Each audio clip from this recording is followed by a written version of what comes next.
Right, so we've got our first row. This is what counts as a row. It's a nice and you know, there's a lot to it, isn't there, to be a row, but there we go, it's lovely. And we are going to make row number 2, and I'm going to use this beautiful colour, which is pesto. I know it's not what happens in the pattern, but you know, I wanted a good contrast so you could see where things went. So it's more of the same really, except you don't have to worry about the beginning triangle. So it's just making more squares, but in a new colour. So all I really need to show you is where to start and kind of what happens as you go along really. So we're going to start in that top corner there. So the first slip stitch of your first square. So we're not going backwards and forwards. We're not flipping things over. Let's just look at the reverse side. You'll see. It's pretty, but it's clearly not the right side, is it? So we're coming back along to the right side and we're going right to left again. And we're going to start in the first slip stitch, which is up there. And it's nice and easy to join in a new colour because all you do is pull up a loop. And we need that loop because it's all about the loops, isn't it, with the Entrelac? I don't know if I'm saying that right. Entrelac? Entrelac, who knows, you know what I mean. So it's all about the loops with this. So we've started in the right place and off we go. So we've got 1 there. As usual, we need 7. So we're just going to work along the work until we get 7 loops on the hook. So that's number 1. Here goes number 2 and 3 and 4 and oops. So just going along each consecutive stitch. It's a bit tricky to get your hook in, but bear with. That's hoop number 5, loop number 5 even, 6, and the last loop is kind of in the dip. If you look, it's going to go into that dip there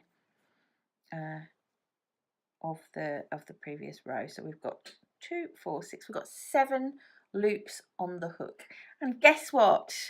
Yeah, that's right, yarn over and through 2 all the way back along, just as we've been doing the whole way along. I love these colours together. It reminds me of Buzz Lightyear. Does it you? I don't know. Oops, dropped that. Or Monsters Inc. even. Who knows? Right, so you know where to go with this now. We're going to do some more uprights. So we're going to work into the 5 uprights again. Here we go.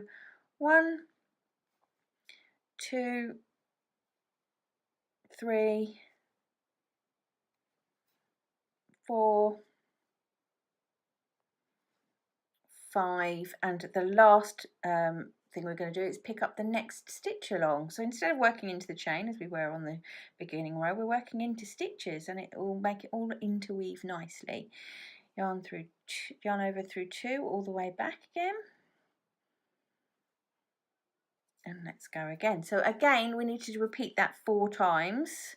So into our uprights, so we've got 5 uprights to work into. 1, 2, 3, 4 and 5. I'm getting all speedy with this now. I'm a complete beginner as well.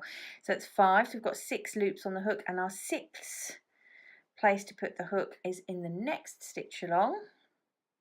7. So I'm just going to finish this next row, so or this pass back or whatever, second part of the row, I don't know. Let's just go back, and I want you to see what's happening. So when we're taking in, get out the way, ball. When we're taking in the after we've worked our 5 uprights, when we're taking in the next stitch along, can you see what's happening? It's making just like, it's lovely, it's making like a normal stitch going along that incline of the diamond. Oh, plonk the camera. Right, so that was row 2. I'm going to do 2 more, and we're going to have a look and see what it looks like.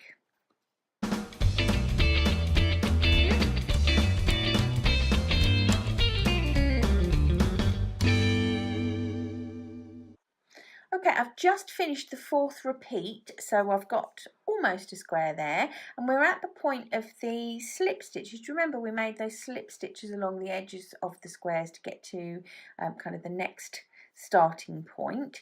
So we'll work them now because it works exactly the same, except the last thing you pick up is going to be one of these stitches. So let's just see what that looks like. So we're going to work 6, so that's number 1.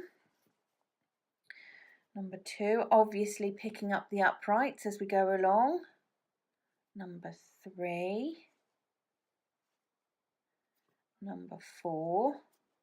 So we're working now into the 5th upright. Number 5, and in the last, so the 6th slip stitch, we're going to use this next blue stitch along.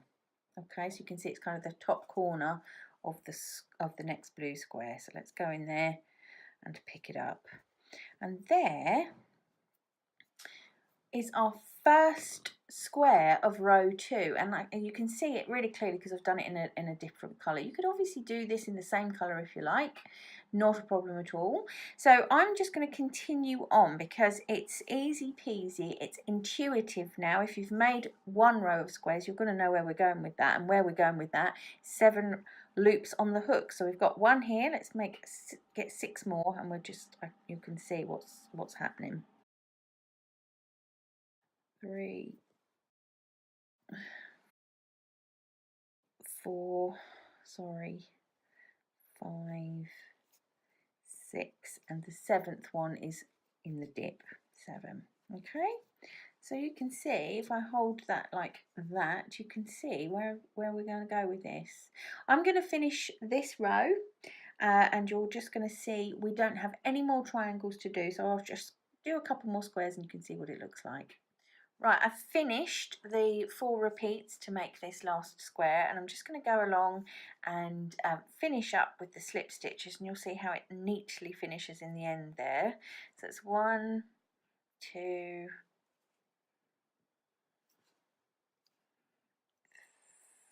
3,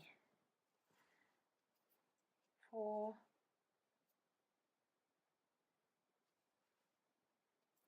5, and right in the edge, which is a bit of a nobble because I've sewn in my yarn ends, so it's a bit of a bump, but that's okay. 6, so there we go. This is our second row. I've just pinned this very badly out on this board here because it's so curly. So you can see our starting row was the turquoise colour, and we've just done this beautiful pesto row here. So row 2 is this pesto row. If we continue row 3 and we start here, we're going to be having only 1, 2 and 3 squares, which means if we carry on in that vein, we're going to go up into a triangle shape, which is fine if that's what you want to do, but we actually wanted a straight edge for this piece coming up here.